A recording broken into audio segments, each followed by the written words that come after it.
ഇത് നിങ്ങൾക്ക് നാളെ നല്ല വാർത്തയാണ്. അമിതാഭ് ബച്ചനോടൊപ്പം ഞാൻ അഭിനയിച്ചു. എനിക്ക് മുംബൈ വരെ ടിക്കറ്റ് തന്നു. ഞാൻ സത്യസന്ധമായിട്ട് പറയുകയാണ്, തുറന്ന പുസ്തകം പോലെ പറയുകയാണ്, എനിക്കൊരു രൂപ ശമ്പളം കിട്ടിയില്ല. ശരൺ എന്ന് പറയുന്ന ഡയറക്ടർ നിർദ്ദേശിക്കുന്ന വരമ്പിൽ നിന്നിട്ട് വരച്ചിരുന്ന ഒരു കളത്തിനുള്ളിൽ നിന്ന് മാത്രമേ ഞങ്ങൾക്ക് ചലിക്കാൻ പറ്റൂ. അദ്ദേഹത്തിനൊരു ഐഡിയ ഉണ്ടാവും.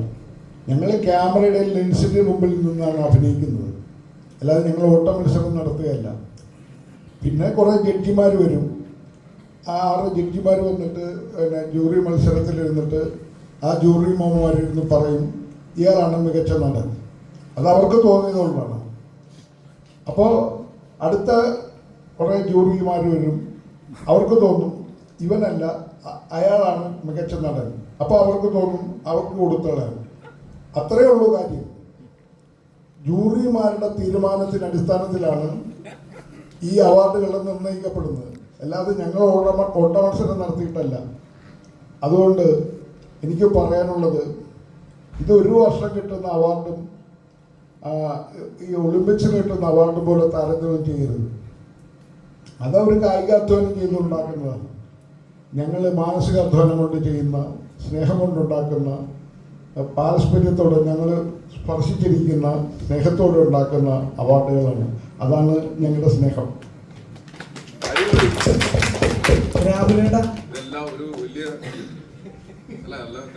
ഇനി എനിക്ക് പറയാനുള്ള ജോജുവിനെ കുറിച്ചാണ്. ജോജു എന്നോട് വളരെ വ്യക്തിപരമായി സ്വകാര്യമായും പറയുന്ന എൻ്റെ ദുശീലങ്ങൾ അവസാനിപ്പിക്കണം. പക്ഷെ എനിക്ക് സ്നേഹം തോന്നിയ ഒറ്റ വാക്കേ ഉള്ളൂ, നിങ്ങളുടെ രാഷ്ട്രീയം ഉപേക്ഷിക്കരുത്. അത് ഞാൻ ഉപേക്ഷിക്കില്ല. ഞാൻ എൻ്റെ ദുശീലം ഉപേക്ഷിക്കാൻ തയ്യാറാണ്, പക്ഷേ എൻ്റെ രാഷ്ട്രീയം ഉപേക്ഷിക്കാൻ ഞാൻ തയ്യാറല്ല. അതെൻ്റെ പ്രിയ സുഹൃത്ത് എന്നോട് പറയുന്ന അവൻ്റെ ധൈര്യമാണ് എനിക്ക് തരുന്ന. എൻ്റെ കൂടെ വർക്ക് ചെയ്യുന്ന പലരും പറയും എൻ്റെ രാഷ്ട്രീയം ഉപേക്ഷിച്ചോളൂ. എന്തിനാണ് ഞാൻ എൻ്റെ രാഷ്ട്രീയം ഉപേക്ഷിക്കേണ്ടത്?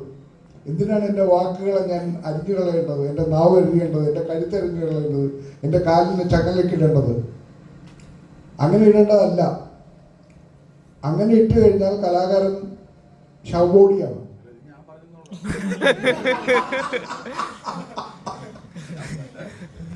ആദ്യം പറഞ്ഞതൊക്കെ നിങ്ങൾ പറഞ്ഞത്, ബാക്കി ഞാൻ പറഞ്ഞതാണ്.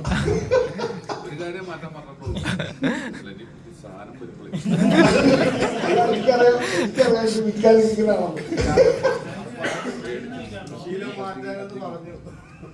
എനിക്ക് ദുശീലമുണ്ട്. ആർക്കാണ് ഇല്ലാത്തെന്ന് പറ. സത്യസന്ധമായിട്ട് കൈയുയർത്തി പറയാൻ പറ്റുന്നവരോട് ഞാൻ വെല്ലുവിളിക്കുകയാണ്. എല്ലാവർക്കും ഓരോ ദശൂലെങ്കിലും കാണും. സിഗരറ്റ് വലിക്കാത്തവരായിട്ടില്ലാത്തവരുടെ ഞാൻ വലിക്കാറില്ല. ചോദ്യങ്ങൾ ചോദിച്ചാൽ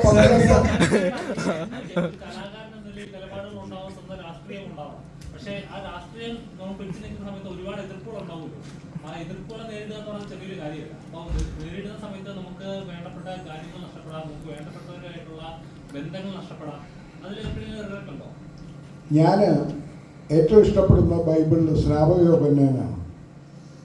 സ്വന്തം കഴുത്തരിഞ്ഞു കഴിഞ്ഞാൽ പോലും ഞാൻ സ്നാപകയോഹന്നാനെ ആദരിക്കുന്ന ഒരുത്തരാണ്. യേശുക്രിസ്തു ഒത്തുതീർപ്പുകാരനായിരുന്നു. പത്രോസ് ഗുരുവിനെ 3 തവണ തള്ളിപ്പറഞ്ഞവനായിരുന്നു. യൂദാസ് കുറ്റബോധം കൊണ്ട് ആത്മഹത്യ ചെയ്തവനായിരുന്നു. എനിക്ക് യൂദാസിനെയാണ് ബഹുമാനം. പിന്നിൽ നിന്ന് കുത്തുന്ന മിത്രത്തെയല്ല, മുന്നിൽ നിന്ന് ആക്രമിക്കുന്ന ശത്രുവിനാണ് എനിക്കിഷ്ടം. ഇത്രയും എനിക്ക് പറയാനുള്ളൂ. അതാണ് നാരായണൻ്റെ 3 ആൺമക്കളും പറയുന്നത്. പിന്നിൽ നിന്ന് ആക്രമിക്കുന്ന ശത്രുവിനെയല്ല,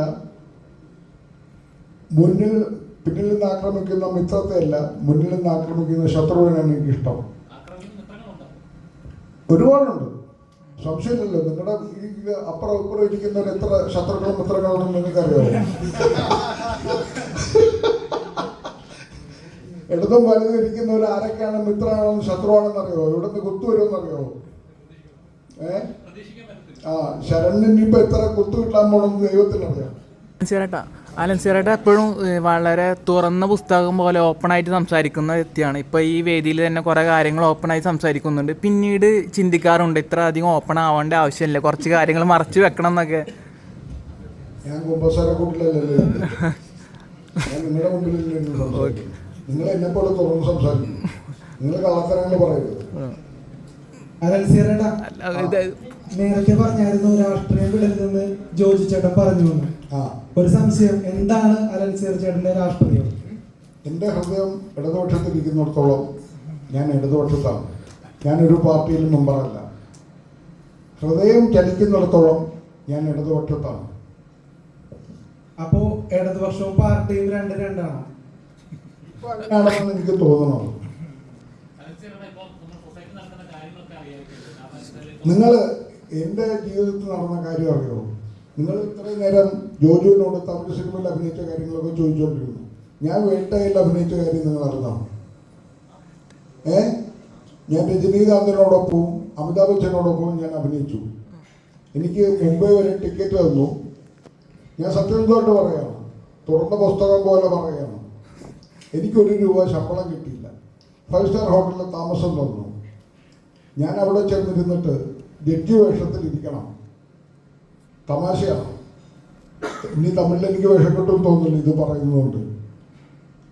ഇവർ രണ്ടുപേരും അഭിനയിക്കുന്നത് എങ്ങനെയാണെന്ന് കാണണം എന്ന് മാത്രം മോഹിച്ചു പോയതാണ്. അല്ലാതെ തമിഴിൽ അഭിനയിക്കണമെന്നോ അവിടെ തമിഴ് കേരളമെന്നോ എനിക്ക് താല്പര്യം ഉണ്ടായിരുന്നില്ല. ഞാൻ ആ ജഡ്ജി വേഷം കെട്ടി ചേമ്പറിൽ കയറി ഇരിക്കുമ്പോൾ ഒരു വശത്തിരിക്കുന്നത് രജനി സാറ്, അപ്പുറത്ത് അമിതാഭ് ബച്ചൻ സാറ്. അപ്പോൾ ഒരാളുടെ പെർഫോമൻസ് ഞാൻ കാണുകയാണ്. എനിക്ക് എൻ്റെ ഷോട്ടില്ല, എനിക്ക് ഇവരുടെ പെർഫോമൻസ് ഒന്ന് നേരിട്ട് കാണണം. ഈ രജനി സാറൊക്കെ പണ്ട് ഞാൻ പ്രീ ഡിഗ്രി പഠിക്കുന്ന കാലത്ത് ഒരു സിനിമയിൽ കണ്ടിട്ടുണ്ട്. ഈ പറന്നു പോകുന്ന ഹെലികോപ്റ്ററൊക്കെ ഇങ്ങനെ കയറൊക്കെ ഈ ചുണ്ടുകൊണ്ട് കടിച്ചു പിടിച്ചു, പല്ലുകൊണ്ട് കടിച്ചു പിടിച്ച് നടത്തുന്നതൊക്കെ. അപ്പോൾ ഇയാൾ എങ്ങനെയാണ് പെർഫോം ചെയ്യുന്നതെന്ന് കാണണമെന്ന് തോന്നിയിട്ടാണ് ഞാൻ ആ സിനിമയ്ക്ക് ഡേറ്റ് കൊടുത്തത്. 1 ദിവസമേ ഒരു ഷൂട്ടുള്ളൂ. അപ്പോൾ ഇദ്ദേഹം പെർഫോം ചെയ്യുന്നു. അദ്ദേഹം ഒരു സ്റ്റൈലിസ്റ്റ് ആക്ടിങ്, അദ്ദേഹത്തിൻ്റെ ബോഡി ലാംഗ്വേജ് കൊണ്ട് അദ്ദേഹം പെർഫോം ചെയ്തിട്ട് ഇറങ്ങി കോർട്ടിൻ്റെ അതിൽ നിന്ന് പുറത്തേക്ക് പോകും. പിന്നെ അടുത്ത ആളുടെ പെർഫോമൻസാണ്.